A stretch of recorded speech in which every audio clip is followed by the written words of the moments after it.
absolutely love finding these rare finds. It does not get more rare than this 1949. 1949 mark in. It's never been touched. I mean, from the beautiful rust, the patina look to the insides. We're going to have a look to see how this has survived. This is an absolute survivor. Joy, how's it going? It's going pretty good. Now, please tell me, because where did you come across this? How is it still here and running? My father actually got the car in 1963, and it came from Arizona. Okay. And from there, it's been in the family ever since. Wow. My mother was actually took to the hospital to have me in this car.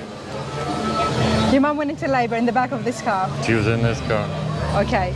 No wonder you haven't gotten rid of it. Yeah. This is exactly what I'm talking about. This is so important. It is so significant.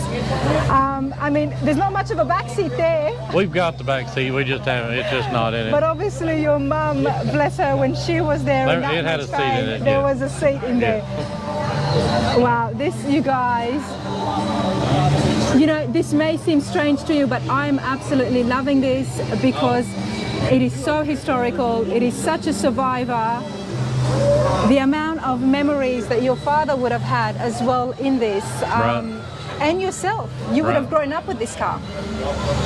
Well, actually, the way I wound up with the car is he had two cars. He had this car and he had a 1936 Ford four-door sedan. Nice.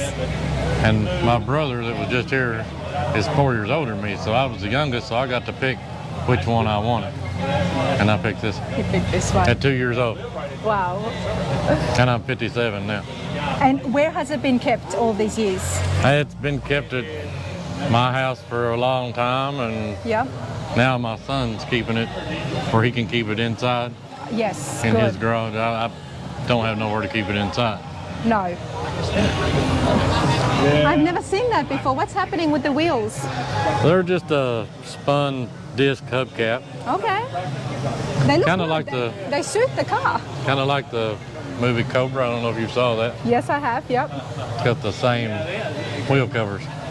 It's actually a 50 Mercury Cobra. This is a 49. Yeah. But they're similar.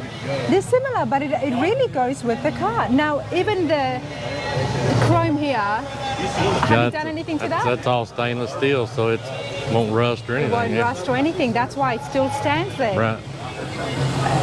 I mean, it's brilliant. And what am I looking at the engine? It's a flathead V8. Lighthead V8.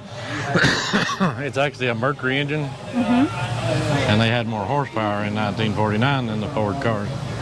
They would have. That's a 100 horsepower engine. 100 and 100 was a lot back then. That was a lot back then. It was a lot back then. We might be able to start it if you would like to hear it run.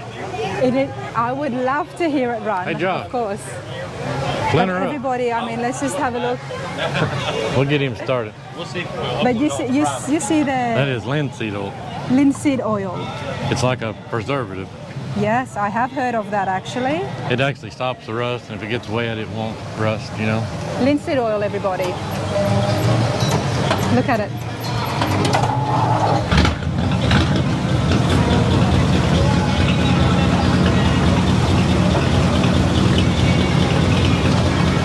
There's proof it works. 1949 Mercury, it works and it's actually running. So have you guys had to adjust it, tune it, or do anything to keep the engine? We've had to do some engine work to it. But otherwise, that's the actual... That's the actual engine, yeah. That's the stock. I mean, it's all the still original parts.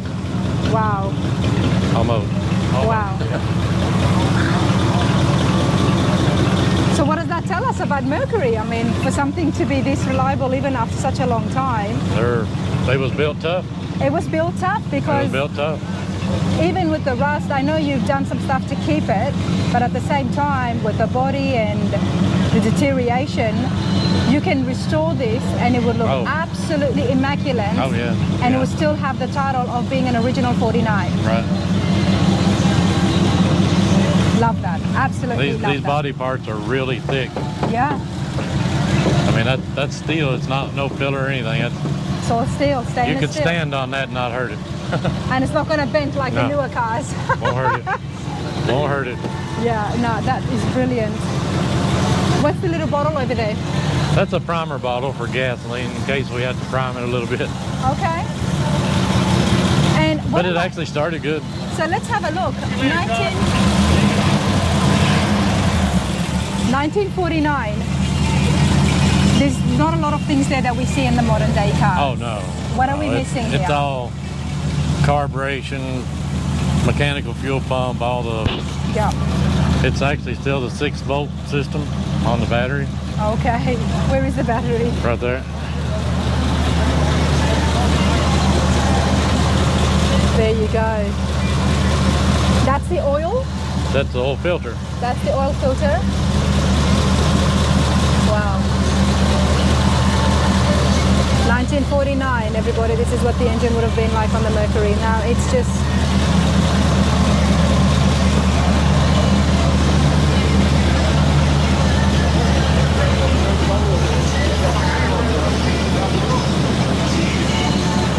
You know, I like the patina looks, and one day I would like to have a truck, and these are the exact colors that I would want. This green mixed in with the brown, with the brown and is the rust, patina look that I would like on a truck, everybody. Love it, absolutely love it. So what are the plans for this now? Just keep it like it is. Yep. Keep it like it is. Get it out and drive. It's actually not legal at the moment. We're going to have to transfer the title still in my dad's name, actually. Oh, wow. So we're going to transfer it and before we can actually drive it. So what would make it, it's not legal because it has to pass the inspection? Well, no, it just don't have any plates or tags or insurance. That's the only reason? That's the only reason, yeah. Okay. The authorities will not have a problem with the motor being that age as it is, or oh yeah, they the will. brakes If they call, yeah, yeah. But we're more worried about if we have it out and had an accident. Yes. Having insurance on it. Yes, yes, exactly, of course. He towed it up here on a trailer and then drove it over here. Fair enough. Now, what is the is there any plans for you to be able to do something so this doesn't keep deteriorating? It will just be keep it under shelter? It just stays inside, yeah. It stays inside all the time now. Yeah. And would you put linseed oil on the inside as well to conserve the rust? Would you put linseed oil inside as well to conserve the rust? It's not. It probably won't rust anymore in there because it don't ever get wet. Okay. Water's what causes your rust. Yes. So as long as it stays dry, it'll stay preserved. Well, you better keep it dry then. But we got the linseed oil on it. Like if it was to rain today, you know, it's not going to hurt it. Okay. Look at this. That's an old repair somebody done years ago. My dad actually, when he first bought the car, had it painted. He had it painted? He had it painted, yeah. So he painted it green? It was originally green, yeah. It's original color, but he had it resprayed. That's brilliant. But it's originally a green car, yeah. And the guy that done that, he's passed away, and a lot of memories. A lot of memories. A lot of memories. Okay. Okay. I appreciate that, sir. Thank No you problem. so much. Thank you. Give you your microphone back. One other thing I have to add on, the 49 Mercury here, absolutely brilliant. I do love the rust. Now, this is 3 generations. So, grandfather owned it, they passed it on to Joy, the son, and then the son then passed it on to Josh, who's the grandson. And the awesome thing about this is now Josh also has a son of his own. So this Merc 49 will be conserved and looked after to be passed on to the 4th generation of this family.